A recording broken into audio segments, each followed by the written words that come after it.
So I'm Cathy Robinson from CSIRO. I lead a project in Plant Biosecurity CRC, which really has focused on how do you design better partnerships and engagement pathways to enable us all to share responsibility for biosecurity.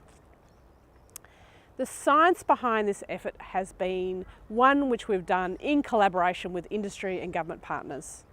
So we've sat in the hot town halls, we've gone to the farm gate, we've worked with government agencies in the office to interview, run workshops and conduct surveys to really unpack what is the design of these partnerships and how can we pinpoint parts of that partnership that could work better.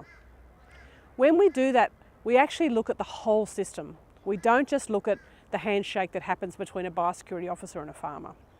So we actually have to interrogate everything that happens from the national level consultative committee and national management group right down through the system to the farm gate where the farmer gets that information and has to do something with it. So we've done the work to diagnose that. Just like a biophysical scientist needs to diagnose the biosecurity system and look at the diseases and how they operate in an ecosystem, we also had to look at the social governance system really carefully so we understood how it worked and where those bits were not working as well as they could. We then could have the confidence to start really providing some practical applications for this, and this is the stage of the project we're at now. So with that came this working together for Plant Biosecurity Manual, and has a bit of a toolkit around that, which is on the Plant Biosecurity CRC website.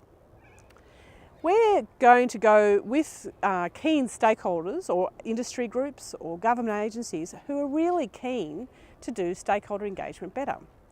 And it really just sits you through the step-by-step process of how to do biosecurity stakeholder engagement.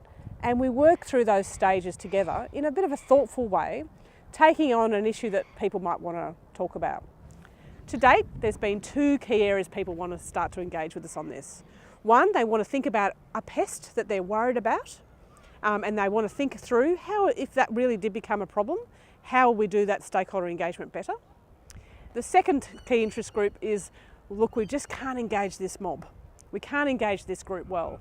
Can we apply this to that issue? And the answer is yes, you can. So we've really noticed that when we're getting feedback from people who've looked at this toolkit, they've said, gosh, this is really helpful for us because we hadn't thought through why it matters to think this through. Just day to day, we've got to keep an eye out for whatever, to an emergency hits our emergency room and we've got to shift stakeholder engagement. Two, just as importantly, after this program happens, we still need to do stakeholder engagement so that the next phase of operations gets done, so that all those actions that we need to be done to maintain that problem is completed, and that the social impact of that program is minimised. So the outcome of this work that Plant Biosecurity CRC has enabled is that we've now got a rigorous engagement framework which can help industry groups, community members and government agencies share responsibility through a collaborative approach. That engagement framework we've developed will enable better biosecurity outcomes, and it'll do it through a few ways. It'll recognise that there is a social dimension to biosecurity and the way it is done. And if we do better partnerships and we do better engagement, we can actually reduce the social and economic impact of biosecurity because people are more informed, better engaged and more likely to adopt if they're part of the journey.